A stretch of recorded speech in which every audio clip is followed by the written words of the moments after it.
Señoras y señores, muy buenos días. El Centro Cultural del Banco de la República en la ciudad de Neiva les da la más cordial bienvenida a nuestro tercer encuentro de género y feminismo. A quienes se encuentran en el auditorio, mil gracias por acompañarnos en la presencialidad. Y a quienes nos ven a través de Cisco Webex y de Facebook Live, les agradecemos enormemente la asistencia. Con bastante éxito durante los últimos 3 años, hemos venido desarrollando este encuentro con temas de gran interés no solo para las mujeres, sino para la comunidad en general, lo que nos motiva de manera permanente a socializar los nuevos conocimientos y los desarrollos académicos e intelectuales que alrededor de estos temas, como el género y el feminismo, surgen a diario. Con estos encuentros estamos seguros que aportamos un grano de arena al fortalecimiento de los procesos investigativos que la academia y otras instancias adelantan actualmente en la formación y construcción de ciudadanía. Y, por supuesto, como iniciativas al cambio social que tanto se necesita en la región y en el país. En la mañana de hoy tenemos invitadas muy especiales. Son ellas: Joyce Torres, quien nos acompaña con la ponencia El papel de la mujer y la influencia del ecofeminismo en la industria de la moda.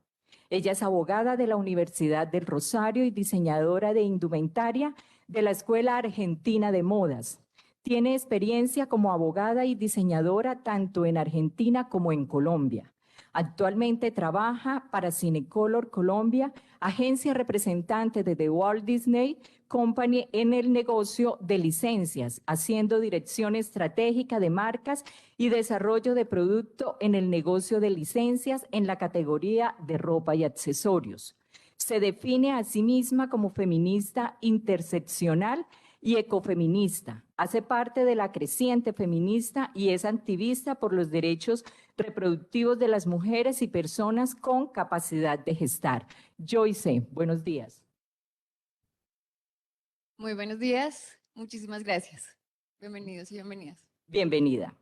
Se encuentra también con nosotros Laura Cecilia Linero Rojas. La ponencia de ella es Partería Tradicional, Maternidades por Elección y Feminismo. Laura Linero Rojas es antropóloga, es herborista y emprendedora, parte también de la colectiva La Creciente Feminista. Laura, muy buenos días. Buenos días, Marta, buenos días. Bienvenida. Gracias. Se encuentra también con nosotros Lina María Forero Suescún. Su ponencia es el Colombian Dream. ¿Sí está bien pronunciado? Perfecto.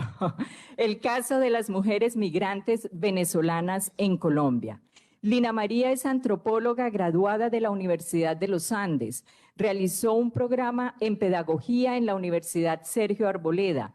Cuenta con más de 6 años en experiencia en investigación cualitativa orientada a organizaciones comunitarias, sostenibilidad y entornos digitales.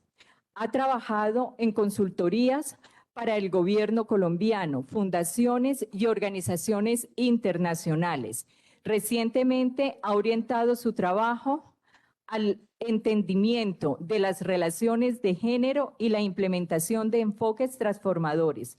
Su interés incluyen las metodologías participativas, el trabajo con mujeres, el cambio climático y las emociones. Bienvenida, Lina. Hola, Marta, muchas gracias por la invitación. Bueno, y se encuentra también con nosotros Viviana Chindicue, la representación nuestra en el Huila. Viviana nos acompaña con la ponencia La mujer ante la justicia indígena, una mirada reflexiva. Viviana es una mujer joven indígena del pueblo Nasa, del territorio Huila-Río Negro, estudiante de psicología de la Universidad Surcolombiana sede Neiva y apoya procesos juveniles, luchas sociales y reivindicativas. Muy buenos días. Buenos días para todos y muchas gracias por la invitación.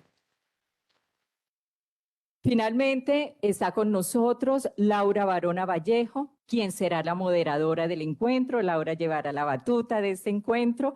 Laura es antropóloga feminista dedicada a los derechos humanos, graduada de la Universidad de los Andes, con estudios de maestría en la Universidad Autónoma de Madrid y Universidad Carlos III.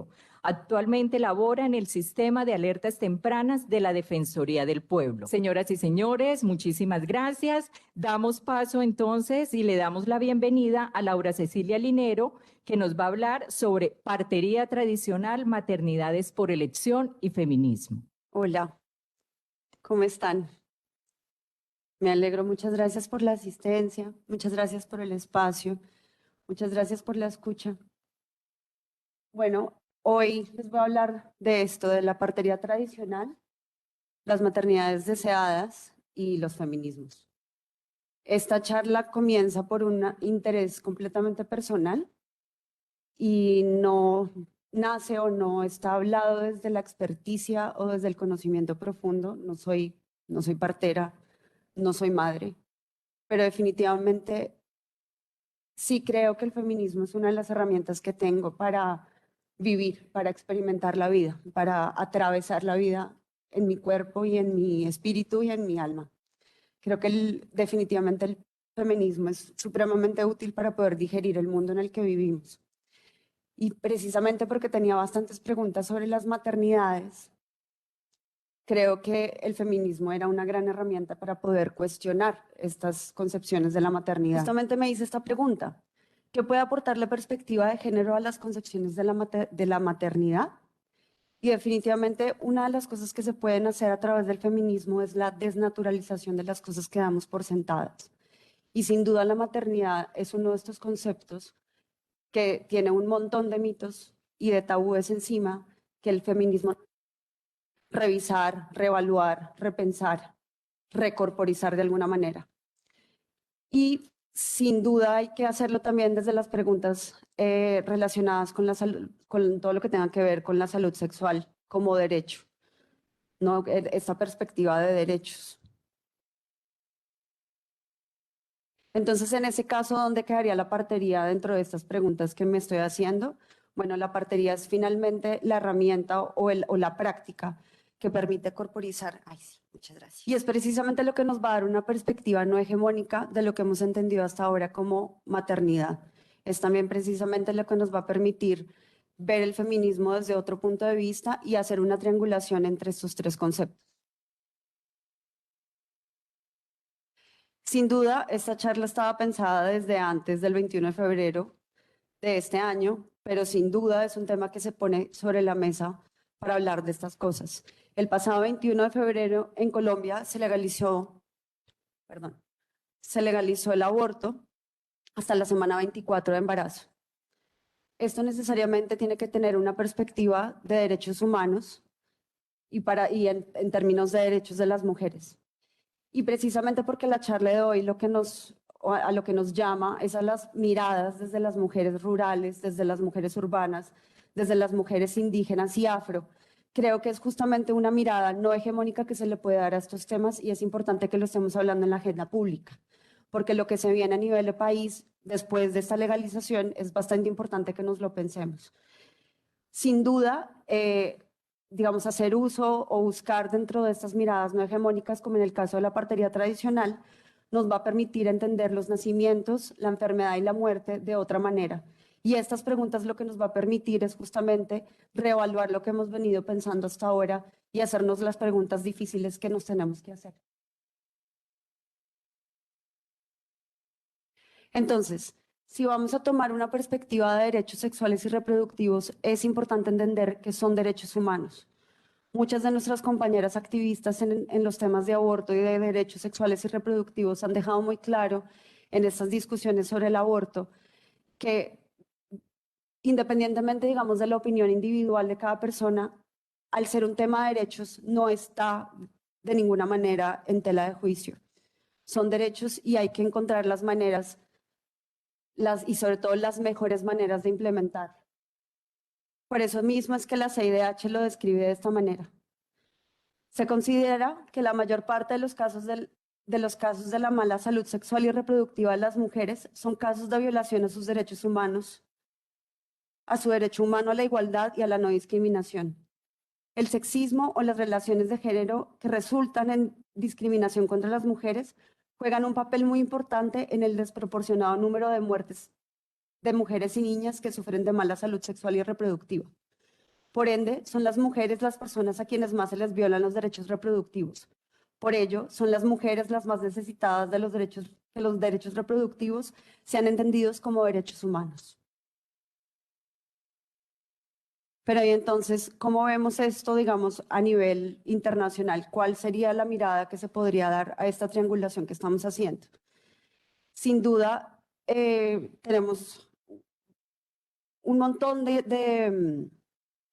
pues, digamos, la comunidad internacional genera un montón de conocimiento con respecto a estas perspectivas, sobre todo a partir de los derechos. Y tenemos el informe, por ejemplo, del Fondo de Población de las Naciones Unidas. Este informe sale el año pasado, en el 2021, y está enfocado, pues sobre todo como en un llamado a que haya cada vez más matronas en el mundo para poder cumplir los objetivos del desarrollo sostenible para el 2030. Esto quiere decir que la comunidad internacional está haciendo un llamado y está reconociendo cómo el trabajo de las parteras, las matronas, las dulas, genera, ¿no? Permite el cumplimiento de estos derechos de salud, de estos derechos de salud sexual y reproductiva. De todas maneras, este informe de la UNFPA hace un pequeño llamado al principio para decir que estos datos que se presentan son datos que están recogidos antes de la pandemia, antes de la crisis del COVID. Y dice tal cual, durante la crisis, se está refiriendo al COVID, hemos observado que las mujeres y las niñas se han visto afectadas de diversas maneras, lo que incluye un aumento de la violencia por razón de género y un menor acceso a los servicios esenciales de salud sexual y reproductiva, lo que ha provocado mayores índices de mortalidad materna, embarazos no deseados, abortos en condición de riesgo y mortalidad infantil. Si esto estaba presentándose justamente durante la pandemia, es justamente el momento donde aún nos tenemos que preguntar o donde tenemos que mirar este informe con aún más urgencia de hacer ese llamado a que haya cada vez más personas que estén trabajando para el cumplimiento de estos derechos. Esto, digamos, como con respecto a una perspectiva internacional, pero cuando nos hacemos la pregunta en Colombia de cómo estamos mirando eso en materia de derechos, encontré una noticia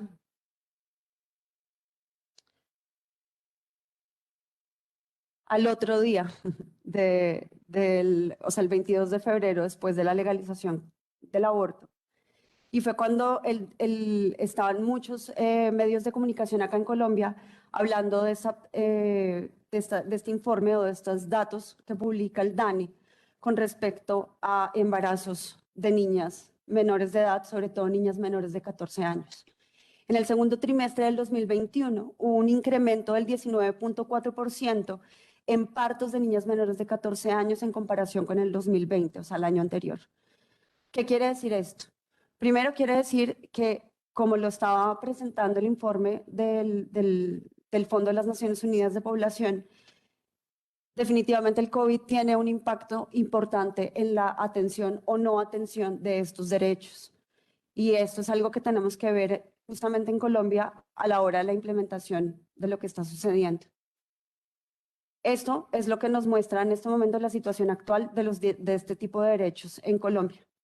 Y la pregunta que nos tenemos que hacer es en términos de garantía de los derechos sexuales y reproductivos. Y aquí además estamos hablando de niñas menores de edad, que además legalmente sabemos lo que implica que estén embarazadas siendo menores de 14 años. Las poblaciones vulnerables también son justamente estas poblaciones que más se ven afectadas. Y son justamente las poblaciones que de alguna manera se ven mucho más privilegiadas o mucho más beneficiadas por la partería tradicional. Eso ya lo explicaré más adelante. Entonces, ¿qué podemos aprender o qué es lo que nos trae la partería tradicional para cubrir o para analizar esto que se ha hablado hasta ahora en términos de derechos y en términos de, como de la salud sexual y reproductiva de la mujer? La partería tradicional, digamos que la partería puede ser explicada o definida de muchas formas. Hay distintos tipos de parterías. Está la partería tradicional, está la partería rural, está la partería mestiza, está la partería de muchos tipos. La tradicional vamos a enfocarnos en las miradas de comunidades indígenas, afro y rurales. La partería urbana también existe, la conocemos, pero en este caso nos vamos a enfocar solamente en esta parte.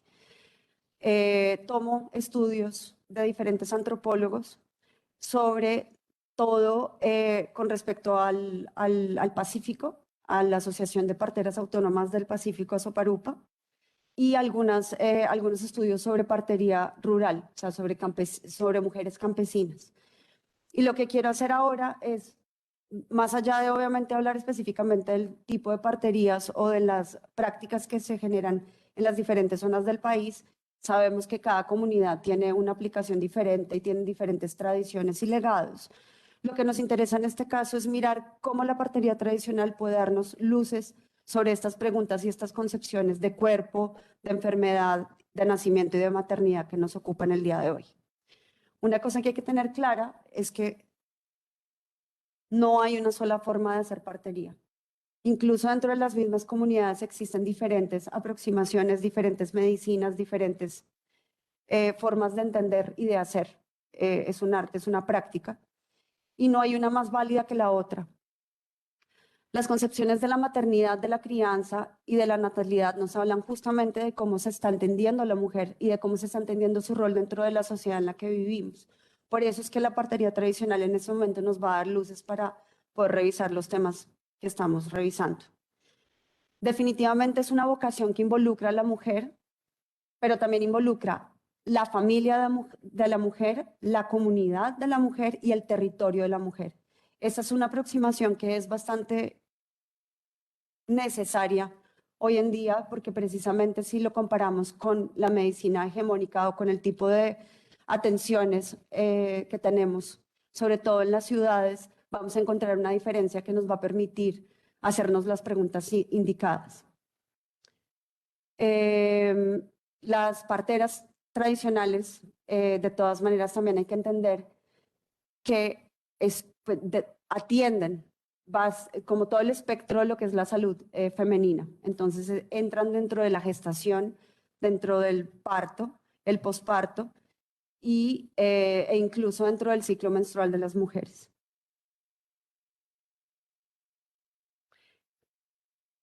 Las parteras tradicionales se entienden y se han proclamado ellas mismas durante mucho tiempo como las guardianes de las tradiciones, de las plantas medicinales, del tejido social, de la creación de comunidad, del pensamiento comunitario y de las redes de apoyo.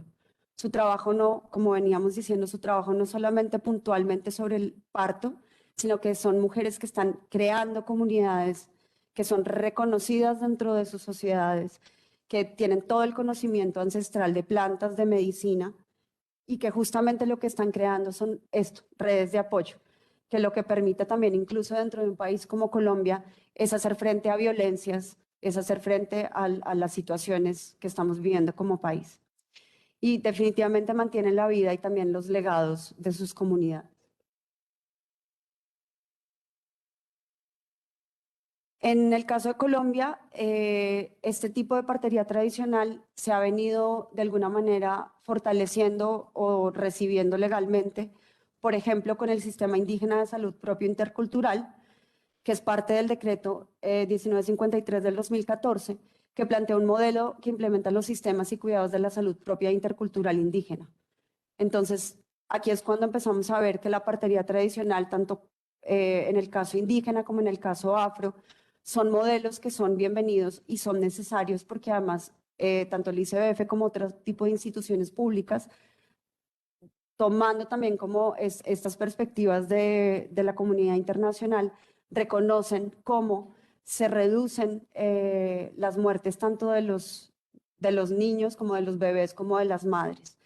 El ICBF reconoce la importancia de las parteras en las zonas más alejadas, por ejemplo en el Pacífico, la Amazonía, la Guajira, parte de la Orinoquía. En general en el país, justamente la partería tradicional lo que hace es llegar a lugares donde no necesariamente se llega con otro tipo de medicina. lo que hablábamos, Asoparupa, la Asociación de Parteras Autónomas del Pacífico, también logra en el 2016 que la partería del Pacífico fuera nombrada Patrimonio Inmaterial colombiano por el Consejo Nacional de Patrimonio Cultural. Esto gracias a que ya había como elaborado su plan especial de salvaguardia de la partería. Entonces, aquí reconocemos no solamente a nivel institucional y nacional cómo se ha dado este reconocimiento dentro del país, sino también qué organizaciones y de qué maneras se han organizado las parteras para que sea reconocido su trabajo.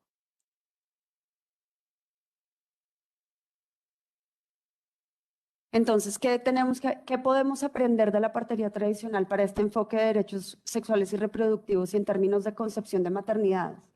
Que además va a estar atravesado por el tema del feminismo, ya lo voy a explicar. Entonces, la partería es definitivamente un acompañamiento y un cuidado corporal, social, afectivo y emocional. Esto es una aproximación y es una forma de ver el cuidado de la mujer y el cuidado de los temas femeninos bastante particular, porque justamente está teniendo en cuenta la empatía y la creación de redes de apoyo.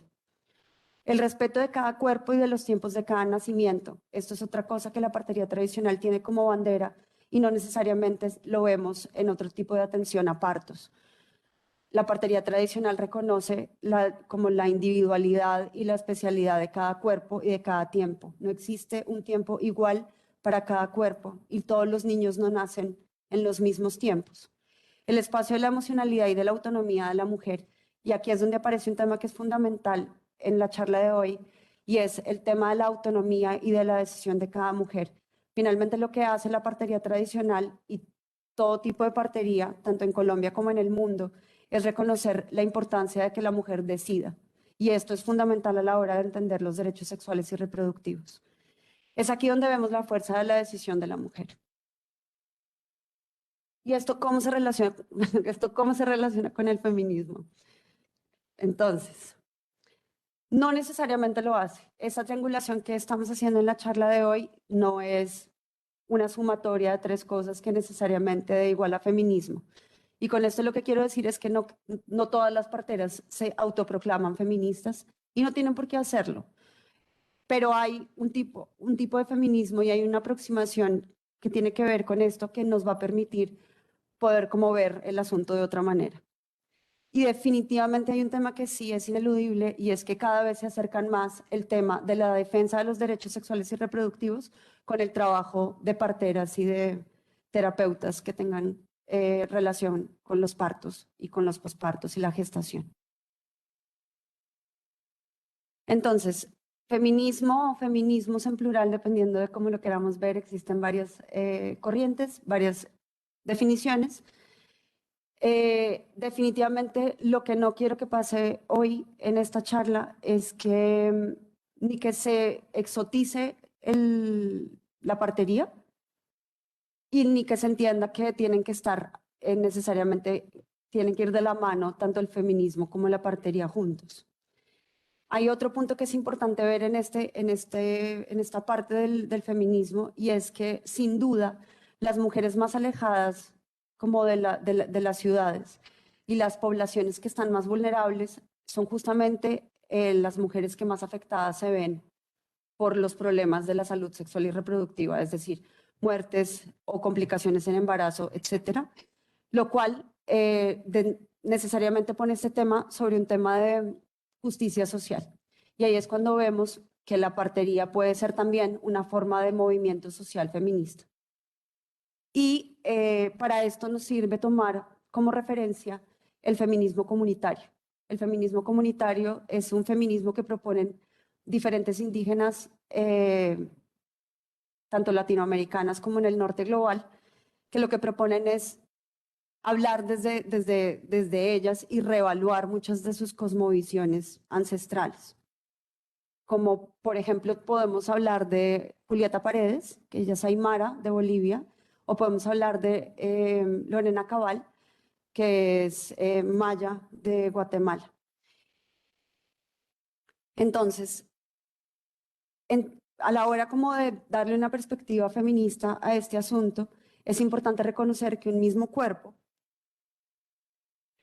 puede vivir múltiples opresiones. En Colombia, una misma mujer campesina, indígena o afro puede ser víctima del conflicto armado, de desplazamiento, de violencia sexual y obstétrica.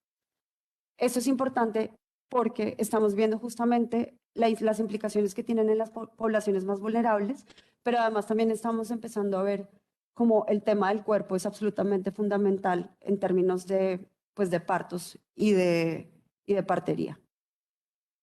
Lorena Cabnal, que es la que les digo, que es una de las exponentes del feminismo comunitario, nos explica esto de esa manera.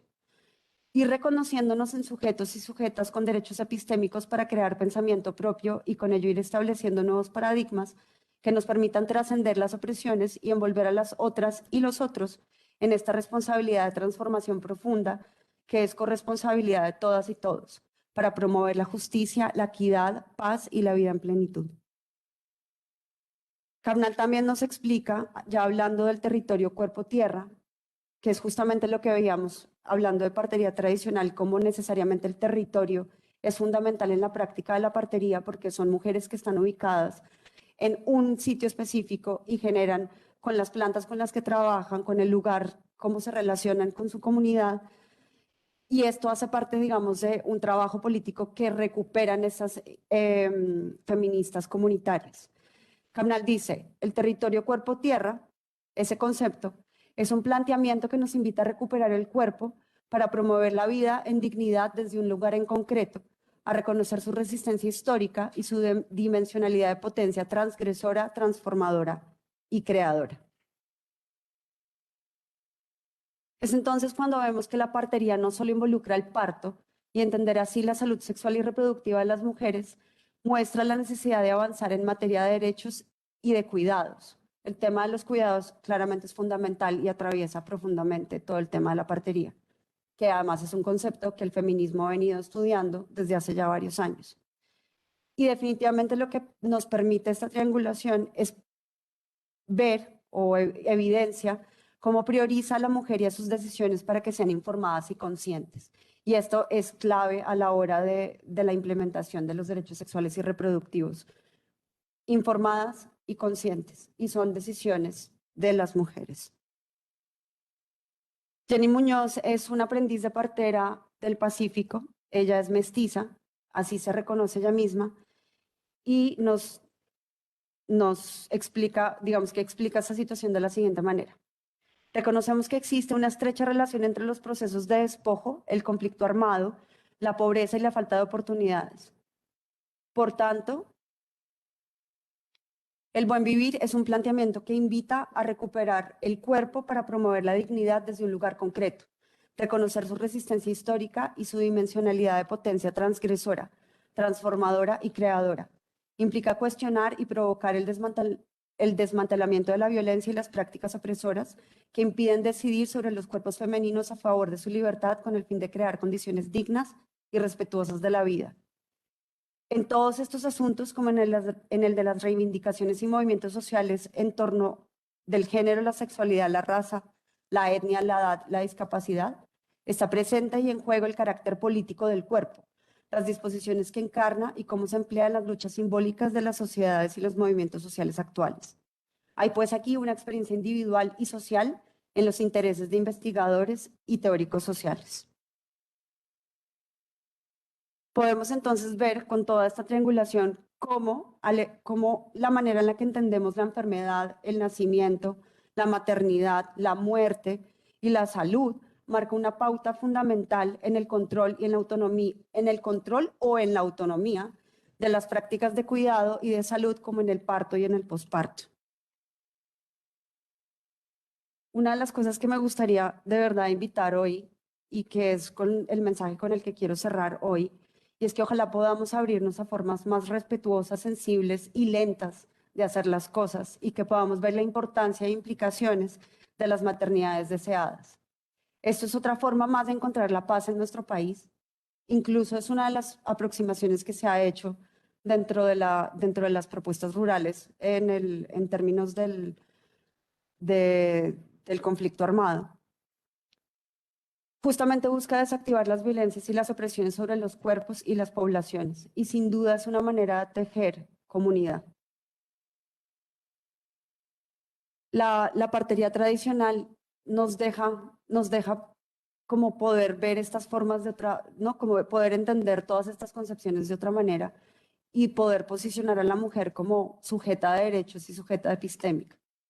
Entonces, ojalá esto nos pueda seguir dando luces de cómo vamos a hacer la implementación de todos los derechos sexuales y reproductivos de las mujeres. Muchas gracias. Bueno, Laura, muchísimas gracias por traernos este tema,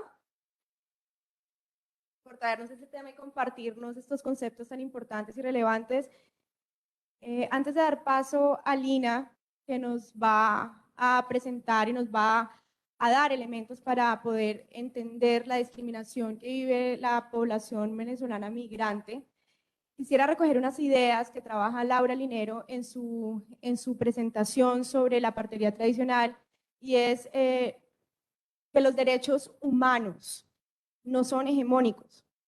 La forma de entender los derechos humanos no puede ser estandarizada para todos y para todas y para todes. Y esto queda súper claro en la explicación de la necesidad de trabajar la partería tradicional y recuperar sus prácticas, como me decía Lina ahora al oído, como algo nuestro. Recuperarlo como algo nuestro, porque además el derecho a la salud y los derechos sexuales y reproductivos y los derechos al bienestar de la salud son distintos dependiendo de los cuerpos, de las cuerpas, distintos de acuerdo con los contextos socioculturales en los que estemos viviendo, y de esa manera debemos trabajar para poder desarrollarlos. Esto finalmente, y recogiendo de manera muy general algunas ideas de Laura Linero, nos permite trabajar la sostenibilidad con enfoque de derechos y poner en la agenda pública asuntos que han quedado relegados por el patriarcado.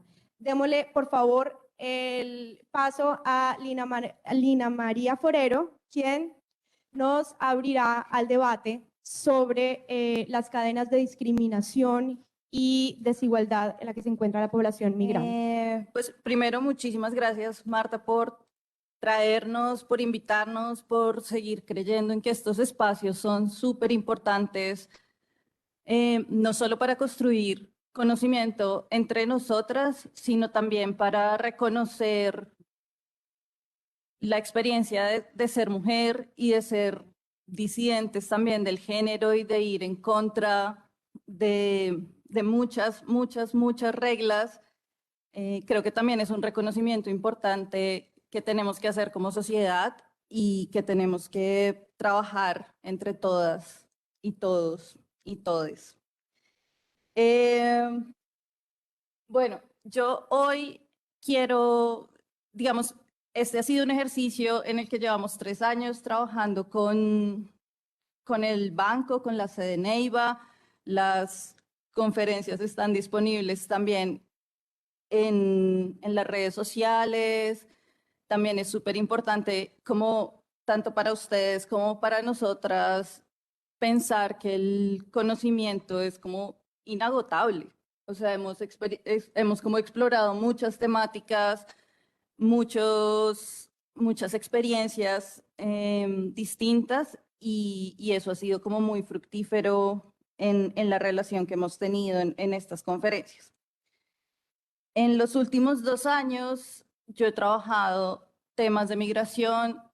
Yo vengo trabajando más temas de género hace ya un buen tiempo, pero esta intersección entre migración y género es súper importante en la medida también que creo yo que, o sea, lo más grande que le ha pasado a Latinoamérica en los últimos años es la migración venezolana.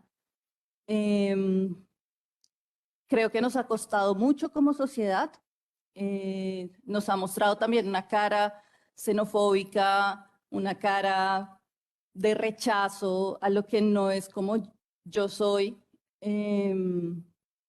pero también nos muestra, yo creo que es el potencial más grande que tiene la región en transformarse, en ver otras alternativas de vivir la vida, en ver la capacidad de resiliencia, y yo sé que esa es una palabra como comodín, pero la capacidad de sobrevivir que tienen las mujeres venezolanas es impresionante y en parte también yo creo que visibilizar esas experiencias en este tipo de espacios es como, en últimas, un homenaje a las ganas de vivir que ellas han tenido atravesando toda Latinoamérica y atravesando también hacia otros lugares del mundo.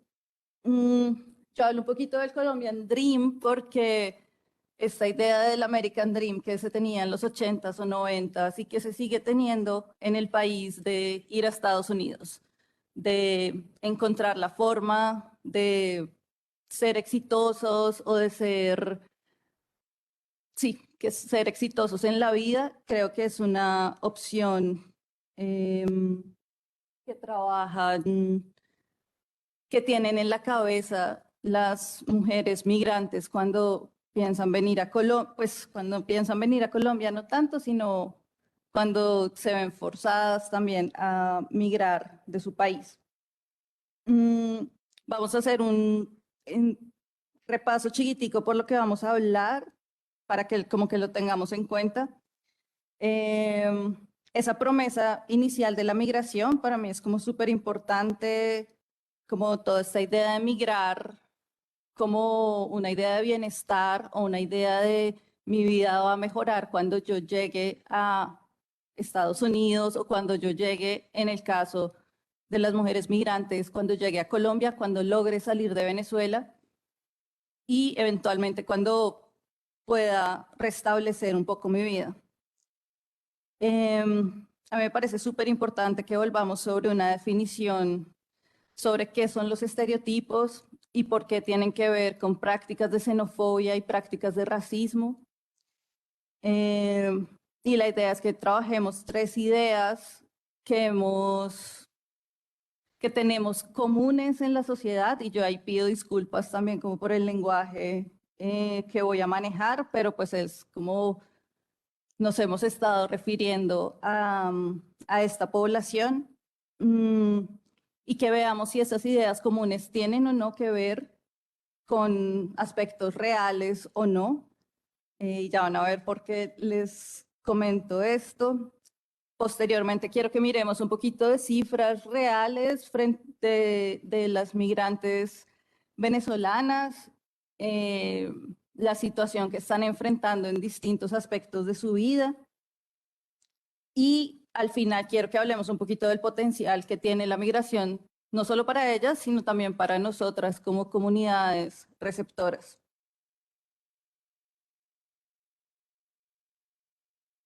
En esta misma idea del Colombian Dream, en medio de la crisis de Venezuela, y creo que uno no alcanza a dimensionar, a pesar de nuestra historia de conflicto armado, de desplazamiento, no alcanzamos a dimensionar lo que ha pasado en Venezuela en los últimos años. Algunas personas sí, no digo que no, pero ha sido muy rápido el deterioro de la situación económica, de la situación social, y esto ha hecho que Colombia se convierta en una opción de vida para muchas mujeres migrantes venezolanas. Para que podamos seguir en la conversación, yo quiero que tengamos en cuenta que un estereotipo son estas ideas o estas actitudes, creencias que tenemos o que asumimos sobre ciertas personas o sobre ciertas cosas y que generalmente son una versión simplificada de esas personas y son una versión exagerada también de ellas. Esos estereotipos que manejamos en la sociedad y que igual yo en sí no digo que los estereotipos sean malos porque nos permiten como comunicarnos entre todos y todas, pero hay que tener cautela, o sea, es como la primera impresión y como la generalización que uno tiene sobre personas que todavía no conoce, pero no quiere decir que sean la realidad. Frente a las venezolanas y en varios aspectos de la vida hay distintas ideas.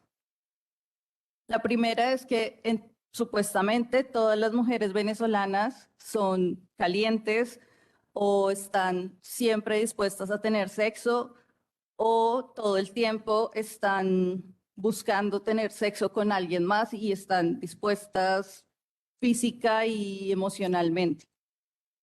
Y esto está en una base también, y que lo vamos a ir hablando, que sexualiza a las mujeres todo el tiempo. O sea, como no podemos ser otra cosa que no sea como nuestro cuerpo sexualizado o nuestra experiencia sexual en la vida. Otro que yo escucho mucho en entrevistas y en campo es que tristemente casi que es una sentencia de muerte para muchas mujeres, es que son quitamaridos. Yo he escuchado cómo las amenazan de muerte por solo la sospecha de meterse en una relación. O que todas las mujeres venezolanas vienen a quitarle los maridos a las mujeres colombianas. Y el último que vamos a estar trabajando es que la mayoría de las mujeres venezolanas migrantes están dispuestas a prostituirse.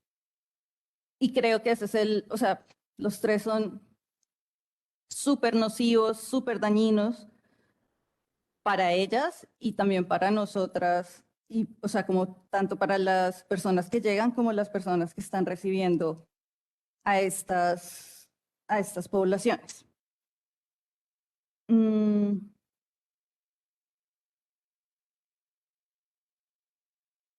Digamos que esto no lo estoy hablando solo yo. Y creo que es una conversación súper fuerte en la cotidianidad, como que las mujeres migrantes venezolanas llegan en condiciones muy vulnerables, entonces se ven forzadas a ejercer la prostitución, se ven forzadas a hacer cosas en contra de su voluntad. Pero entonces está ese imaginario súper recurrente en la sociedad. Estos autores, Espinel, Mojica y Acevedo, dicen que esos estereotipos no solo son como reproducidos por la gente en las calles, como en la vida cotidiana, sino también hacen parte de cómo se retrata a la población venezolana en los medios de comunicación. Entonces, un referente que yo tengo previo a toda esta migración es que todas las mujeres venezolanas, digamos que los reinados de belleza son súper importantes en Venezuela, y que Venezuela ha tenido varias reinas de belleza mundiales. Y ese acude al primero, como esta idea de belleza, esta idea del cuerpo, siempre como objeto de deseo, siempre como objeto de admiración y como inalcanzable, en el que ellas pues también están como el ideal que supuestamente siempre deben cumplir las mujeres venezolanas. Nada de esto es cierto. Pero para mí es súper importante que no solo los estereotipos están en la conversación cotidiana, sino hacen parte de las ideas que están reproduciendo los medios de comunicación, las redes sociales, incluso Instagram. Anoche estábamos haciendo una búsqueda como de buscar migrantes venezolanas en redes sociales. Para mí es angustiante porque es evidenciar una situación de explotación sexual y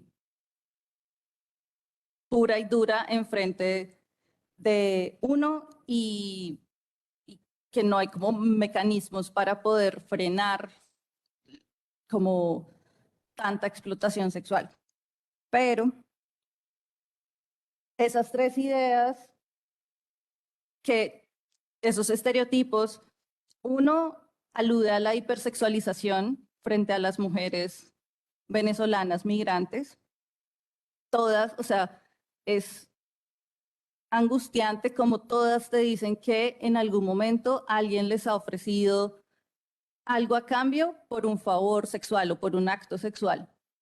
Que todo el tiempo las están observando de más, que todo el tiempo les están diciendo algo sobre sus cuerpos.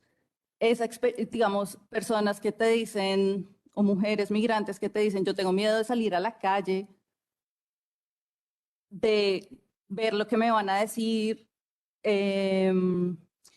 Por ejemplo, se asume que ciertas, digamos, personas que están vendiendo, por ejemplo, tintos, se asume que esas personas realmente la venta de tintos es una fachada para la prostitución o para el trabajo sexual, cuando ellas dicen como yo necesito un medio de vida, no están dispuestos a pagarme más, no están dispuestos a contratarme legalmente, y una de las formas que tengo es vender algo y enfrentarse todo el tiempo a que les estén proponiendo cosas sexuales que te cuenten no solo mujeres de 20, 30 años, mujeres mayores, mujeres embarazadas, todo el tiempo recibiendo propuestas sexuales.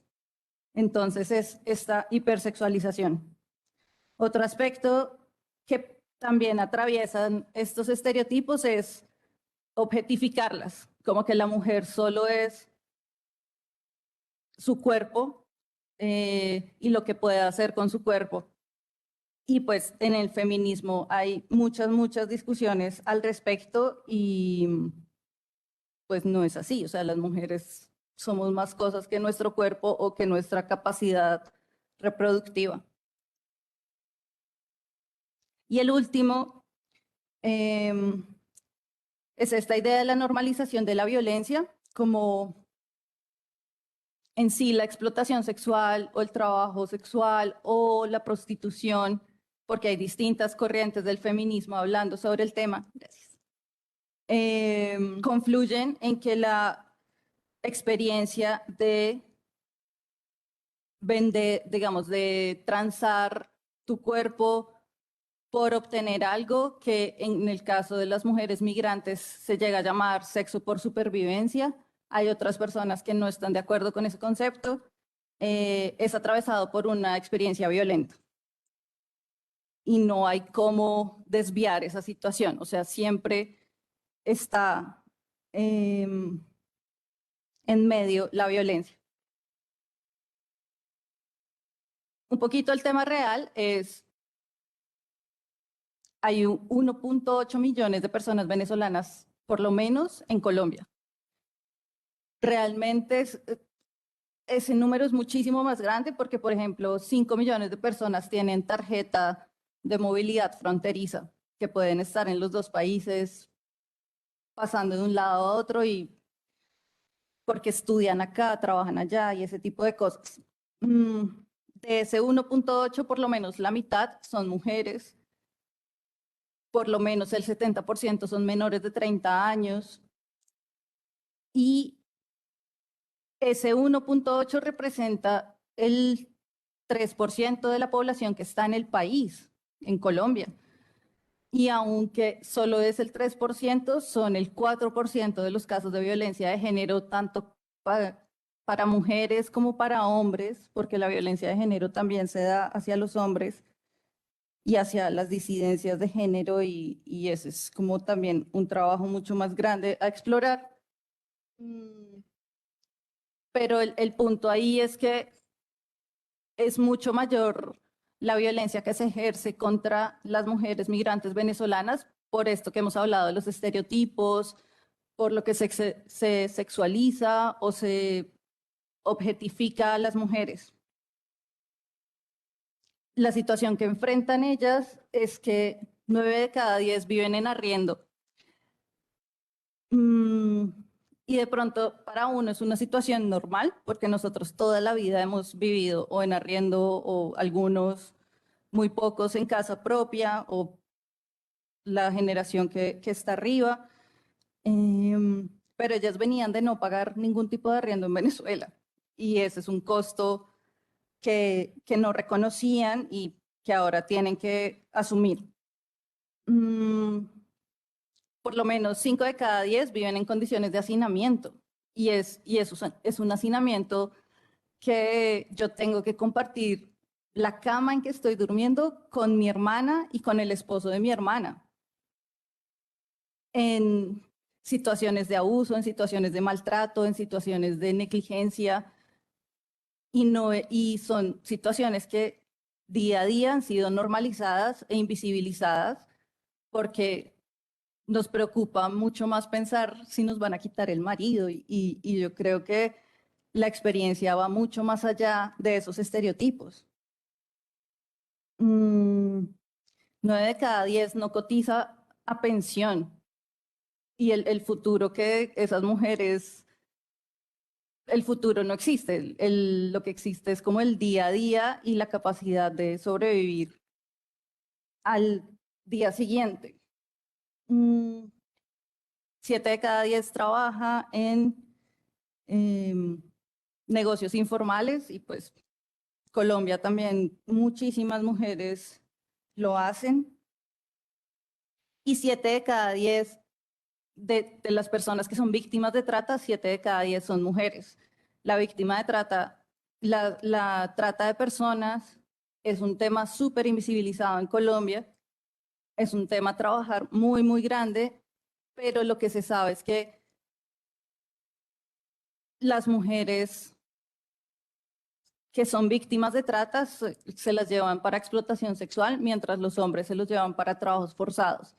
Y cambia también la edad en la que estas personas entran en esta situación y es muy delicado.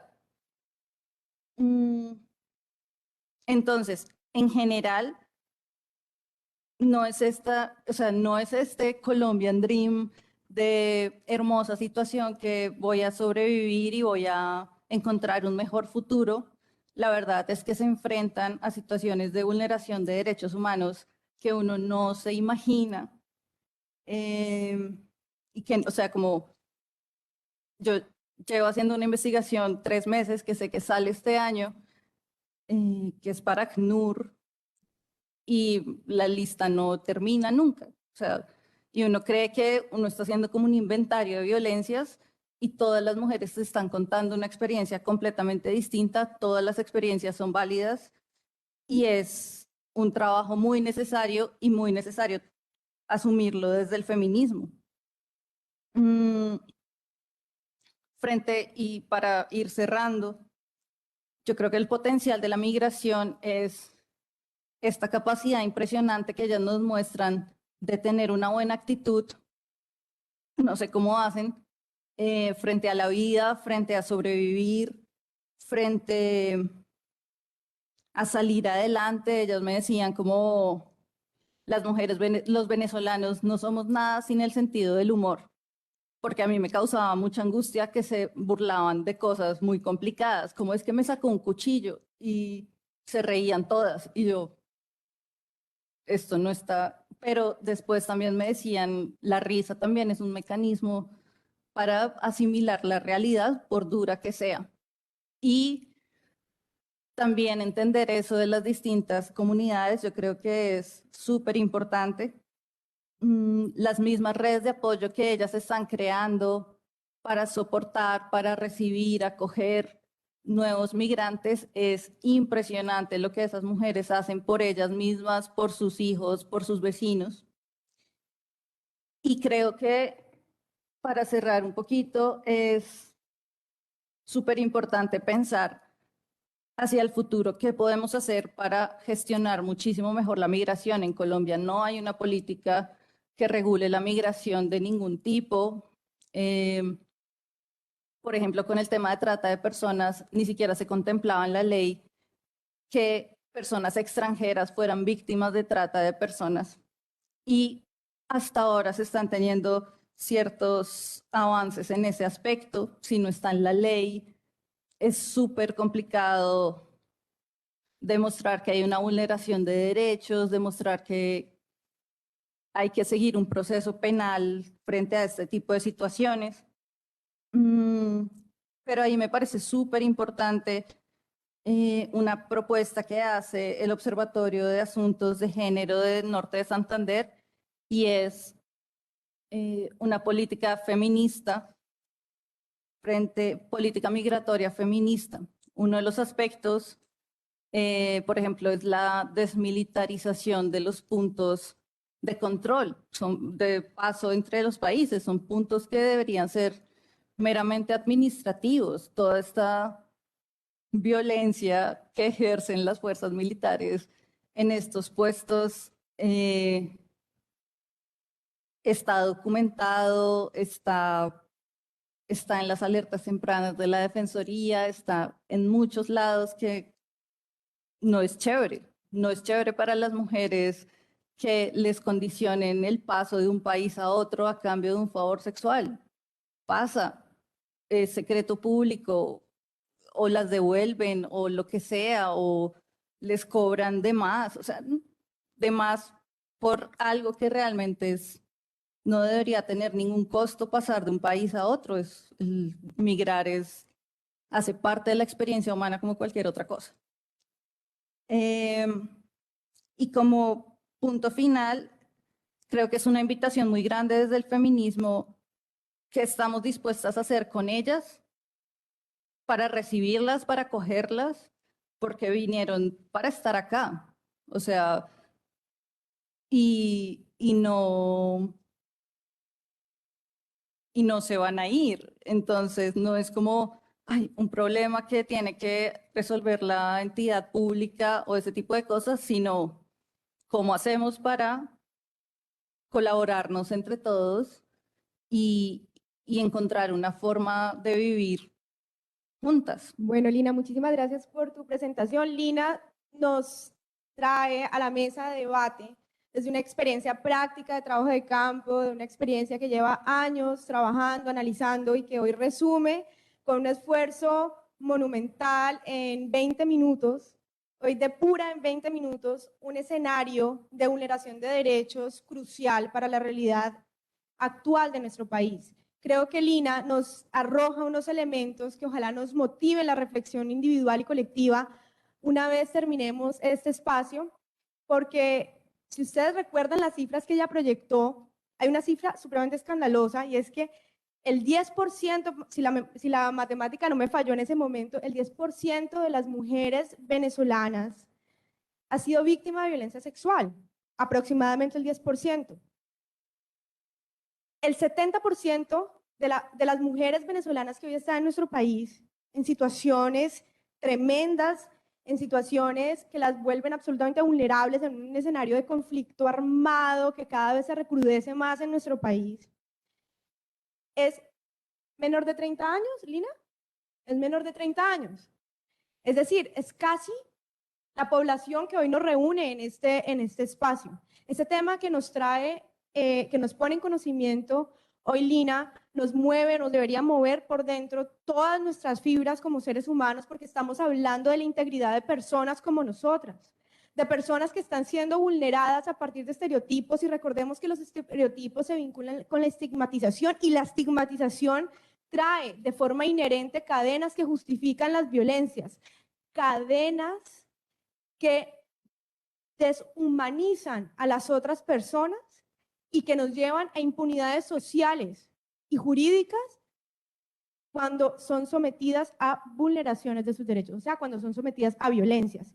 Y ahí entonces ocurren situaciones de silencio frente a la violencia sexual, de silencio frente a un delito invisible que cada vez coge una fuerza que no podemos entender en nuestro país, que es el delito de trata de personas, con 1 millón de finalidades y que tiene muchos vacíos normativos, que tiene muchos vacíos jurídicos y que ocurre en este país, sobre todo en las zonas de frontera.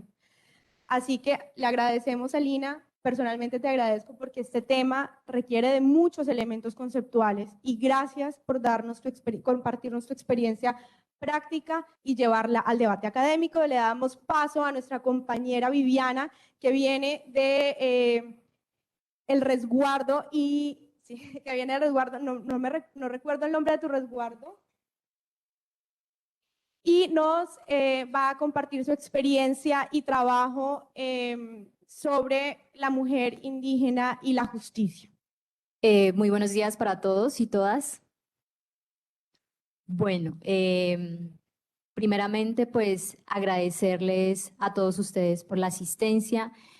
De igual manera agradecer a los espíritus de la Madre Tierra que en estos momentos nos acompañan aquí a abrir espacio, a abrir este conversatorio, a construir conocimiento. Yo desde mi posición como mujer indígena, como una joven indígena, traerles a este espacio un poco de lo que el territorio me ha enseñado, de lo que la familia me ha enseñado. Agradecer también a quienes pues organizaron este espacio. Muchísimas gracias por extenderme la invitación. Es para mí un placer poder acompañarlos en este espacio. Antes que nada, me gustaría dejar en claro dos cositas.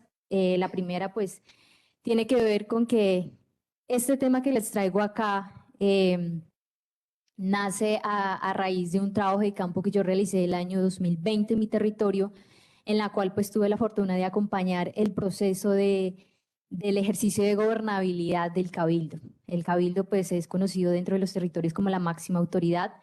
Dentro de ese pues pude evidenciar muchas ventajas, pero también muchas desventajas, sobre todo relacionadas a la mujer, ¿sí?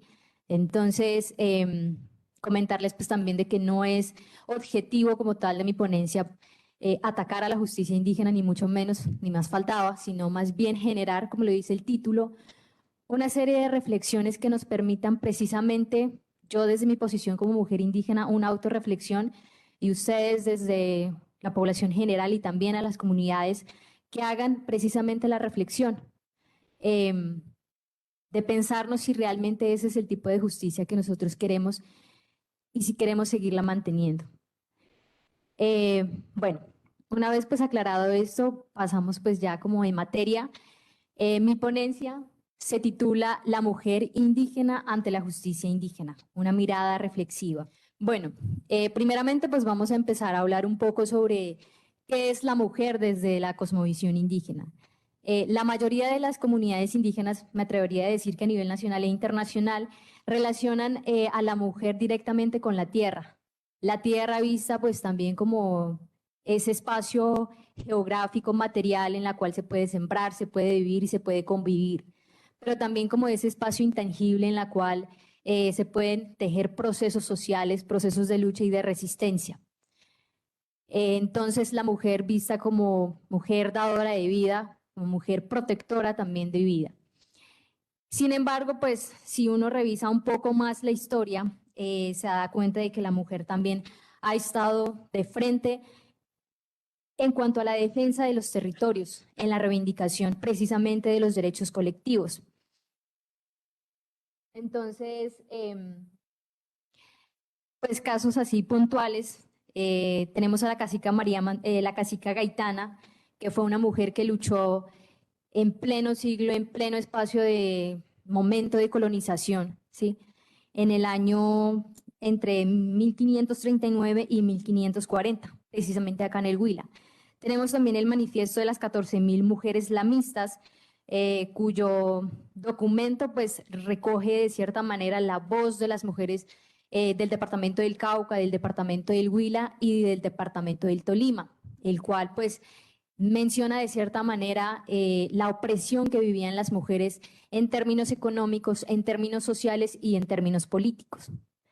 Tenemos también a la cacica María Mandiguagua, que es una gran referente para nosotros desde los pueblos indígenas, especialmente la comunidad Nasa, una mujer que defendió a capa y a espada la educación propia, la educación desde el fogón, la educación desde la familia, desde el territorio. Una de sus más grandes, podríamos decirlo como luchas, o que invitó a la comunidad, invitó a la mujer, al hombre, a la familia, a reproducirse. Entonces ella decía, necesitamos traer más indígenas a la tierra para poder hacer frente a todo este proceso de colonización. Y esa es una de sus luchas más fuertes. Bueno, así como ellas, pues aún en la actualidad nosotros seguimos teniendo mujeres fuertes y mujeres con una gran sabiduría ancestral, mujeres parteras, perdón, mujeres artesanas, quienes pues a través de sus manos escriben la historia colectiva del territorio. Mujeres parteras quienes acompañan el proceso del embarazo desde el inicio hasta la llegada de la semilla de vida. Mujeres sobanderas quienes a través de sus manos calman las dolencias físicas, arreglan los huesos. Y finalmente las mujeres médicas tradicionales, nosotros las conocemos también como tehualas o tehuala. Sin duda, pues un legado ancestral espiritual muy fuerte y muy importante. Todas ellas pues contribuyen a este proceso de permanencia y pervivencia de la comunidad desde los territorios. Es de resaltar también de que pues desde las cosmovisiones indígenas nosotros no entendemos a la mujer y el hombre como personas separadas, personas que tienen su camino distinto, no, sino que siempre hablamos desde el principio de la dualidad, desde el fogón, desde el tejido, ¿sí? Y eso es lo que genera dentro de los territorios la armonía, eso es lo que genera, creo que muchos de ustedes lo han escuchado como el buen vivir. Para nosotros los nasas se dice muet muet finzi. En el idioma quechua podría ser sumac causay o en misak como pichinto guaramic. Bueno, entonces ya digamos que entrando un poquito al tema, si uno revisa pues la literatura que está disponible frente a la justicia indígena, normalmente esto lo conceptualizan como normas o principios que tienen las comunidades indígenas de tal. Yo pues me he tomado como la molestia de establecer como un concepto. La justicia indígena es un instrumento jurídico de protección para las comunidades indígenas, para el ejercicio pleno desde su autonomía y establecer leyes armónicas a nivel comunitario en relación a la naturaleza y los seres vivos del territorio. Entonces, este concepto pues, se puede resumir en 3 conceptos generales que tienen que ver con derecho mayor, con derecho propio y ley de origen. El derecho mayor se refiere a esos derechos fundamentales que tenemos las comunidades indígenas por el hecho de ser los primeros habitantes de este territorio. Tenemos también la ley de origen, el derecho propio, perdón, que se refiere a esas normas y procedimientos que establecen las comunidades indígenas a partir pues, de su autonomía, a partir de sus usos y costumbres. Por último, tenemos la ley de origen, que esta se refiere a las leyes de la naturaleza o a las leyes también espirituales. Ya muy bien nuestro gran líder, Manuel Quintín Lame, lo decía, si las leyes del hombre van en contra de la naturaleza, no hay por qué obedecerlas. Y su frase pues retrata muy bien lo que es esta ley. Es de mencionar pues de que los instrumentos jurídicos que respaldan un poco este proceso de justicia de las comunidades indígenas tiene que ver con unas normas internacionales, pero también nacionales, que son muchas, pero pues aquí solamente voy a mencionar 3. La primera tiene que ver con la ley internacional, que es el convenio 169 de la OIT, que fue ratificado acá en Colombia por la ley 21 de 1991, y tenemos pues la Constitución Política del 91, específicamente los artículos 246 y 287. Tenemos también la Ley 89 de 1890, el cual pues establece un poco sobre la organización de los cabildos. Aquí dice que todos los territorios tienen derecho a establecer una autoridad. Entonces, estas 2 primeras leyes que les mencionaba pues coinciden en que efectivamente las comunidades indígenas tienen derecho de crear sus propias autoridades tradicionales, personas que los representen a nivel interno de la comunidad, pero también personas que los representen a nivel externo, ¿sí? Ya sea con el Estado, con organizaciones y demás. De igual manera tienen la facultad de administrar la justicia en sus territorios, de aplicar sus propios procedimientos de represión ante faltas o desarmonías. De la misma manera concuerdan en que este proceso de justicia pues tiene unos límites. Dentro de eso se destaca el respeto por la vida, la prohibición de la esclavitud y el respeto por el debido proceso. La ley 89 de 1890 pues establece a grandes rasgos generales como el funcionamiento que tienen los cabildos. A modo general, dentro de los territorios el cabildo se conoce como autoridad ancestral. Entonces, desde los pueblos indígenas, específicamente el pueblo Nasa, nosotros dividimos o tenemos como ese órgano estructural establecidos en 8 cargos. Primero, pues están los gobernadores, los secretarios, los tesoreros, comisarios, alcaldes, alguaciles, fiscales y pescales. Esto claramente varía de acuerdo al número de población que tenga la comunidad e incluso también el idioma también juega un papel importante, ¿sí? Pueden cambiar los nombres. Para el caso del resguardo Huila Río Negro, territorio al cual yo pertenezco, este órgano estructural está integrado por 27 comuneros y comuneras, los cuales pues son elegidos, podríamos decirlo como desde el voto popular, y son quienes llevan la voz de las comunidades. Entonces, cualquier irrespeto pues contra la autoridad es irrespetar a la misma asamblea, a toda la gente. Entonces, este órgano estructural dentro de los territorios es supremamente importante porque es quien se encarga de velar por la protección de los derechos, de garantizar que se dé efectividad a los derechos humanos. En ese sentido, todas las desarmonías que se presentan dentro de los territorios llegan a esta instancia del cabildo. El cabildo es quien da la solución frente a eso y tiene unos diversos métodos de corrección o de remedio, también nosotros lo llamamos, para precisamente establecer el orden dentro del territorio. En sus múltiples funciones, pues tiene unas instancias además que lo apoyan. Dentro de eso tenemos el Consejo de Mayores y también la Asamblea. El Consejo de Mayores es integrado por exgobernadores de años anteriores y los gobernadores actuales. La asamblea tiene que ver pues ya con la participación de la mujer, de los jóvenes, del hombre, de los abuelos y demás.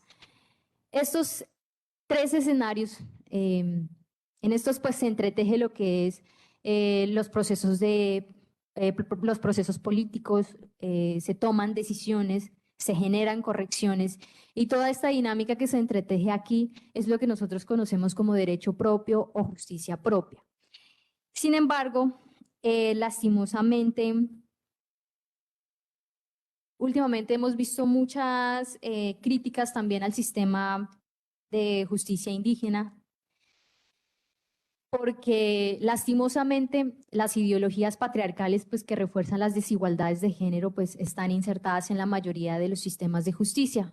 Y por supuesto, las comunidades indígenas no estamos exentos de eso. Nosotros decimos que para que haya realmente una justicia equitativa, una justicia de verdad, pues se debe aplicar precisamente el principio de la dualidad. Eso quiere decir que las mujeres en todos estos tres escenarios que les acabo de mencionar deben tener una participación significativa. Entonces, vamos a ver un poquito, a desglosar un poquito más esto. Bueno, entonces, de acuerdo con Sierra, la justicia es por excelencia el escenario de los hombres. Y la sola presencia de mujeres en puestos políticos no es garantía de un ejercicio más efectivo de los derechos de las mujeres. Tomando en cuenta nuevamente el caso de mi territorio, nosotros llevamos acá en el Huila cerca de 27 años de historia colectiva, pero también resaltar de que pues este proceso de los cabildos, quienes han estado año por año gobernando han sido sobre todo hombres. En mi territorio, verán, fue tan solo hasta el 2008 que se eligió a la primera gobernadora, considerando pues de que nosotros llegamos acá al territorio de Huila en 1994. Posteriormente, 9 años más tarde, se eligió a la segunda gobernadora en el año 2017 y la última que tuvimos fue en el año 2021. Es decir, que solamente dentro de los 27 años de historia que nosotros tenemos, solamente han sido 3 años gobernados por mujeres, ¿sí? Y eso sin contar a ver si de pronto ellas defendieron también a las mujeres como se debería hacer. Esto, por supuesto, genera ciertas consecuencias hacia las mujeres. Genera inequidad porque quienes las juzgan pues son los hombres y lo hacen pues a partir de sus prejuicios, a partir de sus opiniones, a partir de lo que creen. Y muchas veces cuando las faltas o las desarmonías que cometen las mujeres rompen con esos estereotipos de género que están implantados, ¿sí? Que están establecidos, los castigos suelen ser muchísimo más fuertes en comparación con los hombres. Genera también inseguridad, ¿sí? Muchas mujeres me referían en algunos momentos de que ellas no querían denunciar a sus maltratadores o que no querían dejar a sus maridos porque cuando acudían precisamente al cabildo, a quienes las terminaban aplicando el remedio, eran a ellas mismas.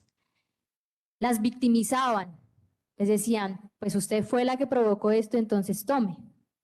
Entonces eso claramente genera inseguridad, porque si es la justicia que me está juzgando de manera injusta, ¿a dónde más voy a acudir?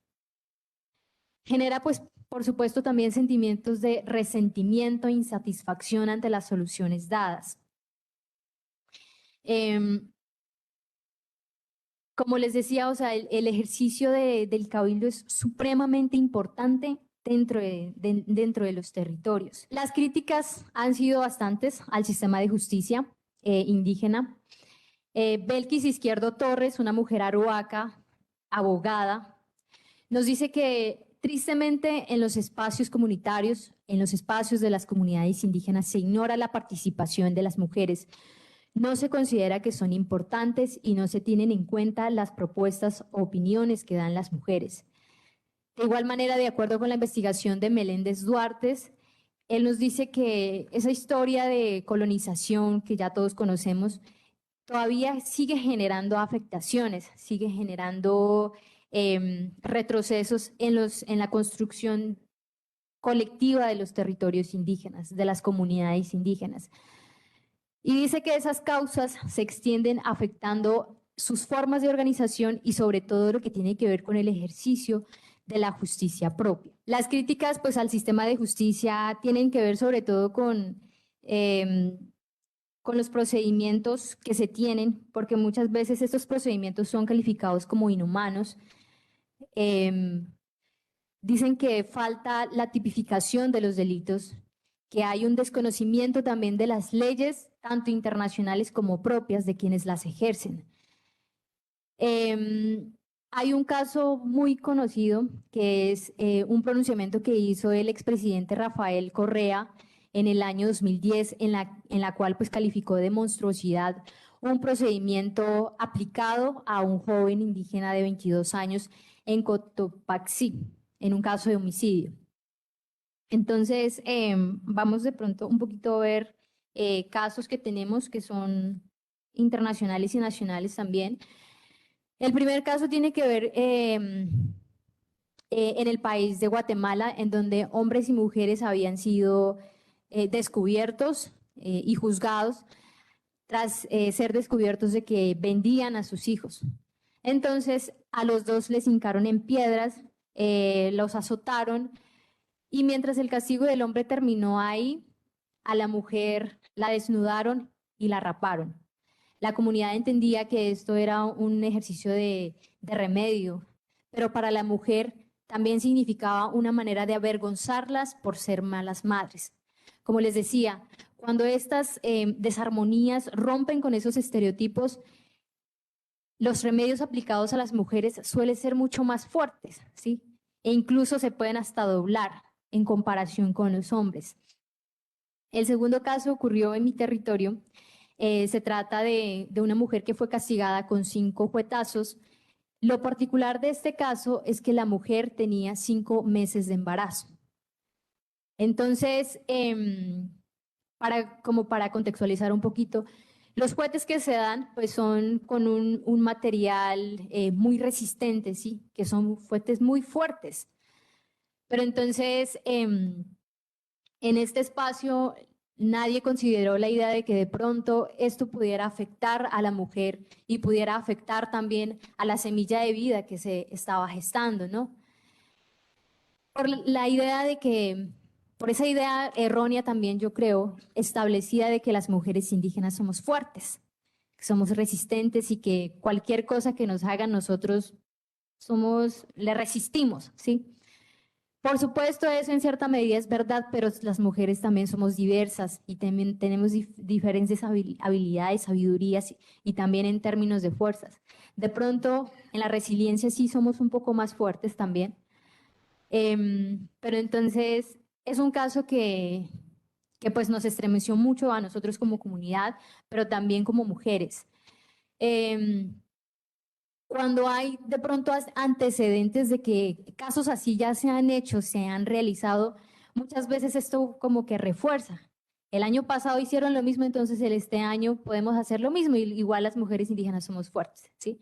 Entonces, eso en frente al caso de mi territorio. Otro caso que también ocurrió, también fue en el departamento del Huila. Una mujer fue castigada con 10 cuetazos y 10 minutos en el cepo. El cepo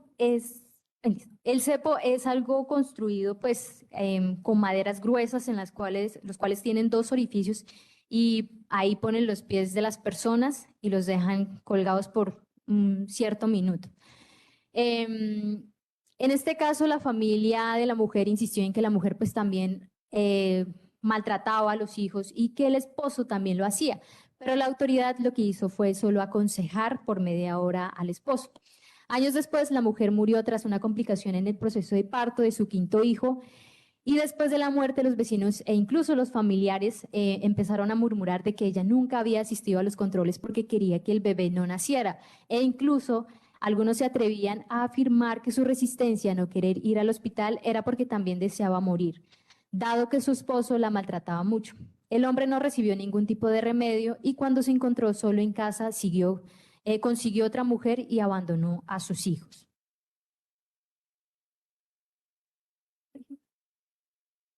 Bueno, tenemos también otro caso que es el caso de Sayari. No sé si ustedes de pronto lo hayan escuchado, de hecho es el más reciente. Ocurrió en septiembre del año pasado. Sayari fue abusada por un exdirigente del Consejo Regional Indígena del Huila. Tras el hecho, pues ella denunció ante el sistema de justicia indígena, pero también ante el sistema occidental. El fallo fue de la siguiente manera: 14 años de condena, 2 años en la cárcel, 8 meses más 4 fuetazos, 5 años y 6 meses de trabajo comunitario y 6 años de inhabilidad política. Esto pues claramente desató mucha indignación dentro del proceso organizativo, desde los territorios también, porque cómo es posible que sean solamente 2 años, ¿sí? 2 años ante un delito tan grave como lo es el abuso sexual. Entonces, Sayari decía dentro de los discursos que daba que ella había decidido denunciar precisamente como una forma de alzar la voz de las mujeres, porque lamentablemente dentro de los territorios las mujeres estamos invisibilizadas, estamos como ahí, hablamos de la dualidad, pero a veces en términos de aplicabilidad no los vemos reflejados.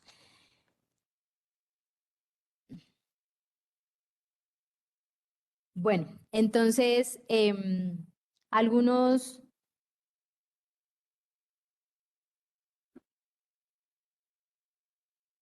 No sé, tengo un problema